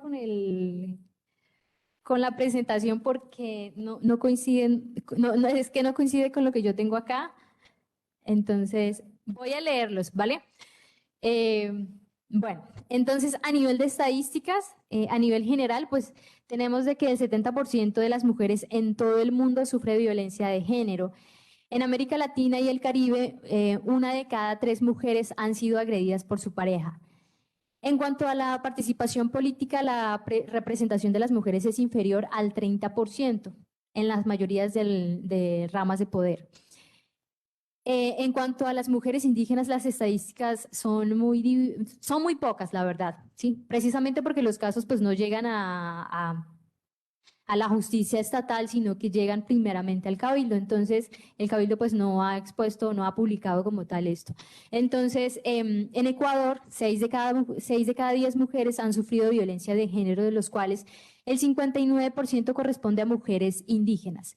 En México, la mayor prevalencia de violencia de mujeres se dio en mujeres que no hablan el español. En Colombia, en el año 2018 se realizó un estudio en donde se encontró que la violencia en grupos étnicos era de 887 casos, entre los cuales el 90% fue en contra de mujeres afrodescendientes y negras. También en el caso de las mujeres indígenas tenemos un porcentaje de 57%, seguido de grupos demás grupos étnicos que representan el 25%. Algunos factores que explican un poco el mantenimiento de esto es el aislamiento que tienen las comunidades indígenas. Todos sabemos que las comunidades indígenas pues normalmente estamos como ubicados en zonas muy alejadas de las ciudades, en donde pues el acceso a la justicia estatal es un poco difícil. Hay territorios, la mayoría de los territorios pues tienen sus sistemas de justicia, sin embargo, en la mayoría, perdón, no se reconoce la violencia de género, no se reconoce la violencia contra la mujer. Y muchas veces los remedios que se imponen, que se dan, no son tan afectivos. Entonces, eso dificulta mucho. Tenemos también factores culturales, que muchas veces hemos naturalizado todo esto. Consideramos a veces de que el hecho de que una mujer se case con un hombre no le da derecho de separarse, ¿sí? Así la maltrate, así la humille, es hasta el final que tiene que estar, ¿sí? Y se cree que la mujer le pertenece al hombre. Son patrones culturales que hemos adoptado, pero que en sí no son parte de nuestra cultura. Y es pues ejercicio de nosotros poder, o desde mí, como poder problematizarlos precisamente. Algunos factores también como el conflicto armado, ¿sí? Que nos ha dejado pues también a las mujeres en una posición de vulnerabilidad muy alta también. No obstante, pues esto no es un problema solamente de las comunidades indígenas. Nosotros a veces somos muy expertos en echarle la culpa a alguien, ¿no? Pero entonces eso también tiene que ver en parte con la responsabilidad del Estado colombiano, con el gobierno colombiano, ¿sí? Porque se ha dedicado solamente a sacar leyes en pro de las comunidades indígenas, pero no ha garantizado su funcionamiento, no ha garantizado inversión, no ha garantizado cosas que realmente son o cosas mínimas para su funcionamiento.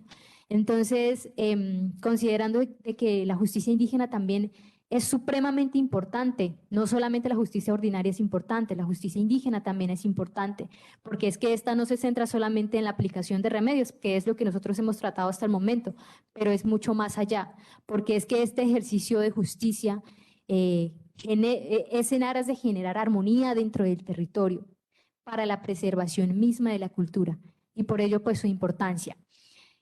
Meléndez Duarte, que ya habíamos mencionado anteriormente, menciona de que muchas veces el gobierno nacional quiere que la justicia indígena funcione a la par con la justicia ordinaria, quiere que use los mismos métodos de represión y desconoce a veces los usos y costumbres que tienen las comunidades indígenas. Y por eso a veces las críticas también son fuertes y por eso también muchas veces el ejercicio de justicia no se hace como se debería hacer, precisamente por falta de garantías. Creo que... Entonces, finalmente, para mencionar algunos retos y desafíos que tenemos, claramente dentro de los territorios tenemos el deber de empoderar en liderazgo, en sabiduría, en autonomía a las mujeres indígenas. Reivindicar a la mujer indígena en los espacios políticos, en los espacios sociales, económicos y en la justicia. Abrir espacios de diálogo comunitario y reflexionar para fortalecer el sistema de justicia propio. Establecer criterios claros de manera consensuada sobre los métodos de represión a usarse ante casos específicos de desarmonía para lograr la equidad. Y por supuesto, el gobierno indígena y el gobierno nacional deben coordinar el ejercicio de la justicia, de tal manera que sea armónica, respetando las jurisdicciones de cada uno. Y el Estado, como les decía, tiene el deber de garantizar el funcionamiento de la justicia indígena a través de la inversión económica y la educación adecuada de acuerdo a la cosmovisión de cada uno de los pueblos. Entonces, esta ha sido como mi presentación. Espero haber sido clara. Y nada, es una forma de traerles conocimiento acá. Viviana, muchísimas gracias. Creo que nos has emocionado a todas. Por acá había muchos comentarios muy alentadores de la posición crítica que tú estás planteando, porque finalmente el debate de la incorporación del género en la justicia propia indígena ha sido un gran debate en los derechos humanos y especialmente porque es un debate que afortunadamente Viviana trae desde la visión propia de los pueblos indígenas. Creo que es un debate que tú pones en la mesa práctica académica, de aplicación de la normatividad, de aplicación de los mecanismos de justicia propia en combinación o en articulación con los mecanismos de justicia ordinaria, y que es un debate que ojalá pueda seguir caminando porque pues nos permitiría avanzar bastante en el país para resolver estos grandes vacíos en los que definitivamente se caen en unos sistemas de justicia injustas.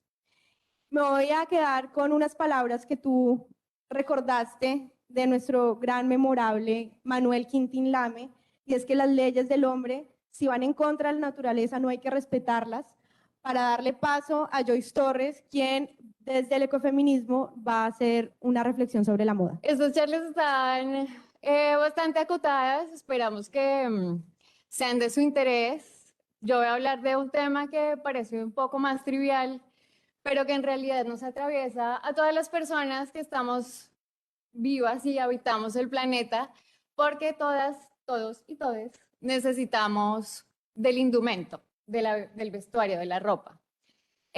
Mi charla tiene un nombre un poquito complejo y largo, el papel de la mujer en la industria de la moda y la influencia en el ecofeminismo, pero es básicamente hacer un análisis de qué pasa con esta industria, más allá de que sabemos que pues la moda en realidad es algo pasajero, ¿no? El concepto. Por eso lo traigo acá, un poco de qué es la moda, porque creo que a todas nos interesa, a los hombres también. Por lo que veo acá, están todos muy estiliados, a pesar de que tienen el uniforme. Eso habla mucho de sus personalidades y de su identidad. Entonces es muy importante este tema, a pesar de que parezca algo superficial. Básicamente la moda, y como lo tengo en la presentación, es algo pasajero, algo que está en boga. Por eso es que muchas veces no se le presta la suficiente atención. Y como inicié la conversación, todos necesitamos del indumento para vivir en sociedad. La moda es una cuestión cíclica que va cambiando de acuerdo al contexto social, cultural. No es lo mismo. No soy lo mismo yo, que soy una mujer de la ciudad, que trabajo en moda, a, por ejemplo, mi compañera Viviana, que viene de un resguardo. Las dos tenemos identidades contextuales completamente diferentes, porque somos personas que venimos de lugares diferentes. Así como ustedes que están estudiando o trabajando, entonces todas las personas nos ponemos el indumento apropiado para ir a ese lugar y no quedar como mosco en leche, ¿no? Como... No quiero desencajar, todos siempre queremos pertenecer. Sin embargo, pues este indumento ha tenido una historia bastante larga. Normalmente no se toma muy en serio como industria, y no quiero como enfocar mi charla en la identidad y en la ropa, sino en qué pasa detrás de la camiseta que usted tiene puesta, el vestido que usted tiene puesto, el cinturoncito que se compró en San Victorino. ¿Qué pasa con todo esto? ¿Qué hay detrás de todo eso? Porque detrás de todas estas industrias sabemos personas con vidas, con necesidades y con historias distintas. Entonces, básicamente, es una industria que mueve muchísima plata, como ustedes pueden ver en la pantalla. En Colombia, la moda aporta el 9,6% del Producto Interno Bruto. Es decir, es una industria muy grande. Está especialmente ubicada en la ciudad de Medellín, y a nivel mundial miren esas cifras, o sea, lo que hace Adidas, lo que hacen las marcas de lujo, que es la primer diapositiva que ustedes ven, perdón, el primer bullet que ven ahí, son Dior, Chanel, que todo eso es de unos mismos dueños que tienen un montón de plata. Y de ahí para abajo, pues juzguen ustedes hacia dónde va el fast fashion y toda la cantidad de dinero que se hace y que genera. ¿Por qué esta moda sí es tan importante? Porque no nos la tomamos en serio como industria. Porque casi nunca pensamos en qué hay detrás de todo esto. Y es lo que hablábamos al comienzo. Básicamente nos vestimos para encajar, para pertenecer y para sentirnos bien con nosotras mismas, con nosotros mismos. Yo quiero salir, que quiero gustar, quiero caer bien, o si no me interesa también, estoy comunicando que no me interesa. Siempre estamos transmitiendo algo. Pero adicionalmente, como industria, Pasa que estamos hablando de un concepto que se llama asequibilidad o en inglés affordability, que básicamente lo que habla es que el modelo de la moda en los 80s cambió. Ya lo vamos a ver un poquito más profundamente. Esto tiene como implicaciones bastante grandes, sobre todo para las mujeres, porque la moda es una industria mayormente feminizada. Sin embargo, pues es que este es un modelo de negocio donde todo el tiempo las campañas de marketing nos están transmitiendo: no eres suficiente, necesitas comprar esto, mira lo linda que te verías si te compras esto, mira este nuevo, no sé, la nueva camisa, y sacamos y sacamos y compramos, y por más de que vayamos a comprar 10.000 bolsas a San Andresito, al centro comercial o en donde sea, no vamos a sentir nunca que es suficiente, nunca.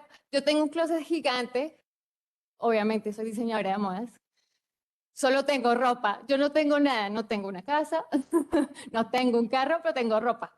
Entonces, básicamente he contribuido con esta industria desde hace mucho tiempo. Creo que acá se sintieron identificadas muchas personas. Sí, es lo que nos pasa, es lo que nos suele pasar a todas. Así que, ¿qué pasa con esto? ¿Qué es lo que hay detrás de esto? Y hay un problema muy grande, bueno, en realidad se divide en varias partes, y es que no nos damos cuenta, uno, del nivel de contaminación que estamos produciendo con el vestuario, y dos, que la mayoría de mujeres de la industria de la moda están completamente precarizadas, en el sur global especialmente. No quiero hablar de empresas colombianas puntualmente, porque yo trabajo en la industria, no voy a hablar de eso. Pero sí les puedo contar un poco el contexto en el que está la industria en este momento. Y aquí es donde vamos a hablar cuál es el papel y ha sido el papel de la mujer a través de la historia. Y esto, pues acá tenemos un montón de foticos muy divertidas donde podemos más o menos visualizar de qué se trata esto. Básicamente, en la edad antigua, la edad media y la edad moderna, las mujeres, digamos, no existía una industria de la moda como tal. El concepto de industria nace en la edad contemporánea, a partir de las revoluciones industriales, que ya hemos tenido 4, ahora lo vamos a ver también, pero en nuestras 3 primeras épocas, básicamente, se hacía la ropa de forma muy artesanal, no existía una industria gigante que haga telas, sino que las telas las hacía la señora que tenía una ovejita, iba y esquilaba su ovejita, perdón, pero es que estoy haciendo un stand-up, ¿no? Pero la señora iba y esquilaba su ovejita, y con eso hilaba. ¿Se acuerdan de nuestras abuelas que hacían esos hilos? Y entonces lo envolvían en el carrete, se lo vendían al señor que tenía la máquina de hilar, y esa señora hacía un telar, y con eso hacía una tela. Con todas esas telas, dependiendo de la calidad y de la técnica en el momento, pues nació la seda, nacieron los yacares, los paños, los terciopelos, y entre más caras las telas, pues ahí vienen quién las compraban. Los que tenían tierras, feudos en esa época, dependiendo de en qué momento, pues entonces las telas tenían en realidad una función de diferenciación, tanto de género como de clase social, de oficio y de jerarquía. No se vestía igual la señora que hilaba y que vivía en el campo a la esposa del señor feudal o a la reina de Inglaterra. Simple, ¿no? ¿Qué pasó en la edad contemporánea? Ah, bueno, también hay una cosa muy importante, y es que en estas épocas las mujeres no eran consideradas personas porque no tenían derechos. Recordemos que los derechos nacen con la Revolución Francesa, pero eran solo para los hombres. Las mujeres llegamos después. En la edad contemporánea, con la revolución industrial por allá en el siglo XVIII, 1750 y tanto por allá, con la máquina de vapor, con todo este tema de la automatización, pues básicamente la moda comenzó a ser ya más una industria, la sociedad comienza a cambiar, las mujeres del campo y las familias que estaban en el campo empiezan a migrar a las ciudades. ¿Ven esa fotito que está ahí debajo? Esa fotito marca un hito histórico porque son unas trabajadoras que vivían en Nueva York, que trabajaban en una fábrica de telas, que posteriormente se quemó, no las dejaron salir, y con base en eso, no solamente por eso, pero con base en eso pasan otras cosas, es que conmemoramos el 8 de marzo. eran mujeres que trabajaban en textil. Entonces es muy importante que tengamos esto muy presente. Y aquí vemos todos esos cambios a lo largo de la historia de cómo las mujeres normalmente hemos tenido tareas domésticas, ¿no? Entonces, antes de que hubiera una industria, las mujeres que hacían labores de cuidado. Barríamos, cuidamos a los niños, nos reproducíamos y tenga hijos porque habían guerras, entonces tocaba tener hijos varones para que fueran allá a matarse con los otros porque había muchas guerras, cosa que sigue pasando en una escala distinta, pero continúa sucediendo. Y posteriormente también vemos cómo va cambiando la industria textil, ¿no? Y a quienes vemos ahí sentadas, mayormente de mujeres. Las mamás son las modistas, nuestras abuelas cosían. ¿Y los hombres qué eran? Sastres. ¿No habían sastras? No era la modista, la confeccionista, ¿ven?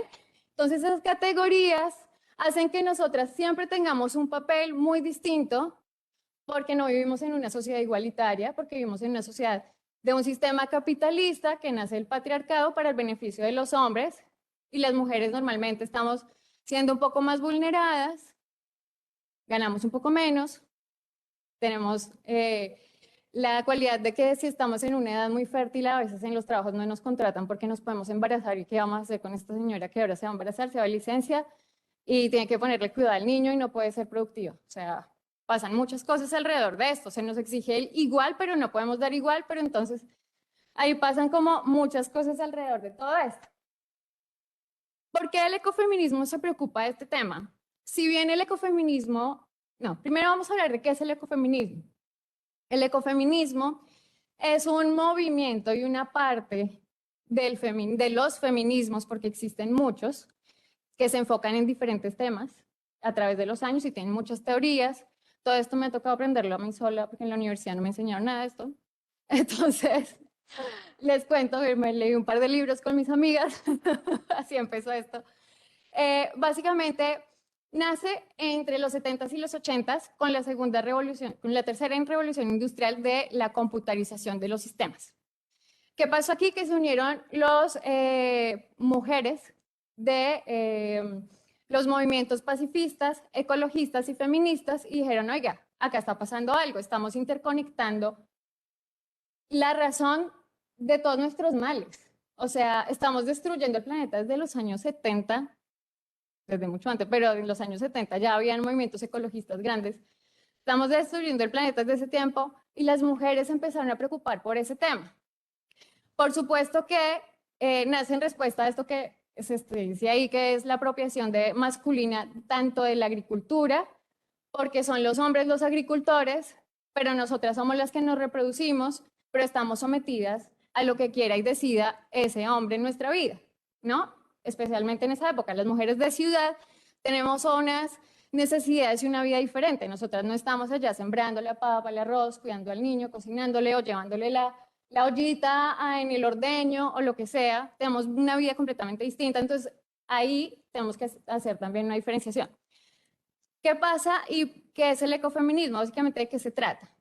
De que uno de los orígenes de la dominación y la explotación de las mujeres pues es el sistema patriarcal. De eso ya veníamos hablando. También visibiliza lo invisible y es que las mujeres tenemos trabajo reproductivo y productivo. Entonces tenemos que salir a trabajar, pero entonces queremos tener una familia y tenemos que cuidar al niño y tenemos que cocinar y tenemos que, o sea, la lista es larga, ¿no? Y cuidar al papá, la mamá, al hermano, porque las mujeres siempre tenemos que cuidar. Y esos trabajos no nos pagan. Como dicen unas amigas en Argentina de Ecofeminita, eso que llaman amor es trabajo no pago, ¿no? Entonces, eso es una cosa muy grande que entiende el ecofeminismo, especialmente las mujeres rurales que lo sufren más. Y por otro lado, pues la necesidad del dominio tan grande que tienen los hombres, el patriarcado, el sistema, que todo lo quiere conquistar, todo lo quiere dominar, o sea, muy colonialista el sistema, ¿no? Como que si no soy dueño de eso y no lo poseo, incluyéndonos a las mujeres, no estoy feliz. Entonces, por supuesto, también hablamos ahí de la existencia de las mujeres del sur global, las mujeres latinoamericanas, las mujeres africanas, las mujeres asiáticas, que es donde, por ejemplo, en Asia y África hay muchas maquilas, que bueno, tenemos ahí que hablar de un par de cosas. ¿Cuáles son las principales problemáticas que hemos identificado en la industria de la moda y que ahora vamos a ver cómo se cruzan? Básicamente, el 95% de los jefes, de los gerentes, grandes presidentes de las empresas son hombres blancos. Inditex, lo que compramos en Zara, lo que compramos en Bershka, todo eso lo administran hombres. El 80% de la mano de obra, o sea, en la escala más baja están, ¿quiénes? Las mujeres. O sea, 80%. Es una industria completamente feminizada. Uy, ya voy 15 minutos. El 71% de las personas, sí, soy Capricornio. El 71% de las personas atrapadas por el sistema de neoesclavitud del sur global son mujeres. ¿Ustedes se acuerdan que en 2013 en India se cayó un edificio con un montón de mujeres que estaban confeccionando ropa? Bueno, a partir de ahí fue que se desataron las alarmas de, hey, el fast fashion nos trajo una cosa muy cruel que se llama neoesclavitud, porque esas mujeres ganan como mucho $34 al mes. Al mes, $34, multipliquen. O sea, imagínense el pago. ¿Con qué viven? Con las uñas. Tienen por lo menos 3 jornadas, porque para ganar $34, tener hijos y poder vivir, pues tienen que tener varios trabajos. Entonces ahí calculen. Y otro tema es que el 10% de las emisiones de carbono, pues a nivel global las produce la moda. Hay un dicho que es muy cruel en moda y es que si uno quiere saber cuál es el color de la temporada que viene, hay que ver el color de los ríos de China. Porque están completamente teñidos con los colores de los pigmentos. Entonces China tiene un tema de contaminación muy brutal. Imagínense las industrias nacionales y nuestros ríos, las curtiembres, si nos llevamos un poco más allá. Es un tema un poquito complejo. También anualmente, miren, se produce 1 billón de prendas en el mundo. Somos 7.753 miles de millones de personas, pero se producen 1 billón de prendas. O sea, hay mucha más ropa en el planeta que humanos. Obviamente, un montón de esa ropa está en mi closet. Estoy intentando no comprar más. Acabamos con el ecofeminismo. El 10% de la ropa que donamos, por ejemplo, no se vende. ¿Qué pasa con esto? Que termina en los botaderos. En el desierto de Atacama, por ejemplo, ahora en Chile hay un problema muy grande con eso. Y normalmente donde lo tiraban en África, que nadie le para bolas a África porque es África. Pues allá se sufre, es normal. Es un país, es un continente sufrido. Y lo pongo de esta manera porque es que lo tenemos interiorizado así. No quiero hablar mucho de la guerra que pasa ahora, pero, o sea, si la guerra fuera en África, a nadie le importaría lo mismo. Es en Europa. Lamentablemente el mundo funciona así. El sur global está para otras cosas. No es tan importante. Otra cosa que ya lo hablamos también, el sistema de la moda nos vende una idea de que todo el tiempo necesitamos, tú no eres suficiente, tú necesitas a través de los objetos ser. Y esto está muy mal. Y por supuesto, pues como es un sistema tan vertical, los CEOs se llevan todas las ganancias que vimos al comienzo y las mujeres que cosen ganan $34 al mes. Entonces, un tema bien delicado. ¿Qué pasa con la perspectiva ecofeminista de la moda? Básicamente, necesitamos entender estos problemas de medio ambiente y de oficio, interconectarlos y solucionarlos desde la justicia social. Esto es un tema un poco mamerto, yo sé, pero es que hay gente detrás de lo que nos ponemos que necesita vivir, comer y tener calidad de vida igual que nosotros. Todos estamos trabajando para vivir bien, ¿no? Finalmente. Entonces, pasan varias cosas con eso. El ecofeminismo no es esencialista. Hay una rama esencialista de la mujer, funciona igual que el planeta y nos reproducimos. No, el ecofeminismo crítico habla sobre esa necesidad de justicia social, también de que prime la prudencia, la transparencia y la participación democrática y que se repartan mejor los oficios, las cargas del hogar, como son los cuidados, de que los salarios sean mejores y justos. ¿Sí? Entonces, aquí estamos hablando de cosas muy importantes como la solidaridad, la justicia redistributiva, porque ¿qué pasa con la moda? Y es muy importante que lo sepamos, que la moda ahorita se está pintando de sostenibilidad. Y es algo que estamos viendo acá. pero las empresas no están pensando en disminuir las producciones. Ellos quieren, digamos que esto se llama greenwashing y es una cosa en inglés como lavado verde, nos pintamos todos de verde y somos súper sostenibles, pero hay que tener mucho cuidado porque si no estamos pensando en realidad en reducir nosotras y nosotros como consumidores y las empresas como fabricantes, pues le vamos a seguir haciendo el mismo daño al planeta, vamos a tener la misma cantidad de basura, pero ecológica. O sea, la vamos a poder reciclar. Y tengan en cuenta que las fibras textiles solamente se pueden reciclar si son puras. O sea, yo no puedo, si tengo una mezcla de fibras, no te puedo reciclar esa ropa. Si tengo poliéster, tal vez todo poliéster. Si tengo todo algodón, todo algodón. Y también la sostenibilidad es cara.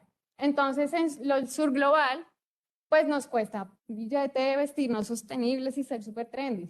Entonces nos toca pensar ¿qué hacemos? Entonces vamos a intercambiar ropa con las amigas, vamos a hacer upcycling, o sea, arreglar la ropa, reparemos, remendemos, pues porque la cosa ya está muy grave, pero no lo tenemos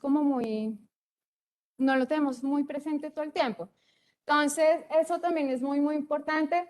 Y para la industria es importante empezar a pensar en la economía circular, donde todo sea regenerativo y mínimamente reciclable. Pero para llegar a eso, en el sur global va a pasar un tiempo. Yo creo que a lo mejor llegamos al 2030, que es donde nos dijeron que a lo mejor el planeta ya no sirva mucho, pero que vamos a empezar a ser más sustentables en el planeta. De pronto ahí lo lograremos, pero sí es muy importante y es lo que habla el ecofeminismo y es que seamos conscientes y empecemos a cambiar nuestros hábitos de consumo y pensemos en las personas que hay detrás de nuestras prendas. Todas estas movidas están promovidas por ecologistas, mujeres feministas y movimientos sociales. Ahí convergemos todos para poder disminuir el daño que le hemos hecho al planeta porque ya hay cosas que son irreversibles. Entonces, pues sí las invito a que reparen, a que reciclen, a que intercambien la ropa con sus amigas y amigos, tal vez volver a esas cosas de nuestras abuelas de transformar la ropa también y pues de consumir en empresas éticas. No importa si de pronto contaminan un poquito ahora porque todos no tenemos la plata para pagar a grandes marcas, pero si son marcas que le pagan un salario digno a las personas que hacen la ropa, pues eso está muy bien, porque vamos a contribuir también con personas que son iguales a nosotros. Entonces, eso ahí se los dejamos. Y cierro con esta frase: el ecofeminismo contribuye a aportar una mirada sobre las necesidades sociales desde el rescate de la cultura del cuidado como inspiración central para pensar una sociedad ecológica y socialmente sostenible a través de valores como la reciprocidad, la cooperación y la complementariedad. Muchas gracias.